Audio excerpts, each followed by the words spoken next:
नाव काय? पूजा सुखदेव माळी माझं नाव. मला अंगणवाडी मधून ना आहार भेटतो. आम्ही दर महिन्याला आणायला जातो. त्याच्यामध्ये ना माझे मालक आम्ही आणायला जातो. 3 मुलं आहे माझे. 3 मुलांचा दोन्ही मुलांचा आहार भेटतो मला. त्यांनी ना त्याच्यात पक्षी निघाले. मी भात शिजवल्यानंतर ना ते बघितलं, त्यांनी खाल्ल्यावर बघितलं का त्याच्यात काय बोलायला आल्यावर दिसलं नाही मला, अंधार होता.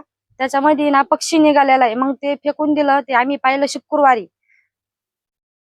आणायला जावं लागतं दर महिने. काय बोलले मला लक्षात नाही राहिले. काय मागणी तुमची? आमची हीच मागणी आमची. माझ्या 3 मुलांना काही झालं नाही. छोटस बी बाळ आहे, त्यांनी पण भात खाल्लाय. ही सरकार का मागणी का बंद करावे त्यांनी. जर समजा पालीचेच तुकडे असते तर 3 मुलांना माझं काही झालं असतं तर काय केलं असतं.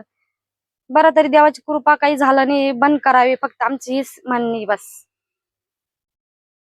तालुक्यातील देवगाव येथील रहिवासी सुखदेव माळी यांनी देवगाव येथील महामारुती मंदिरापासून पोषण आहार आणला.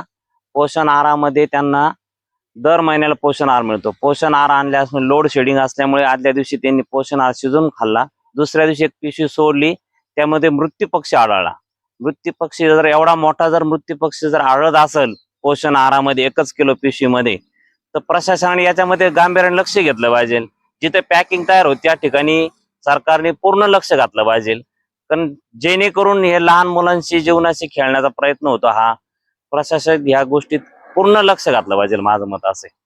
पण उद्या लहान मुलांना काही कमी जास्त झालं किंवा हे अज्ञान लोक आहे, अज्ञान लोकांनी काही शिजून घातलं, ढाक ठीक आहे पक्षी आहे, उद्या त्याचं पॉयझन झालं, काही कमी जास्त झालं तर काय करणार सरकार याला.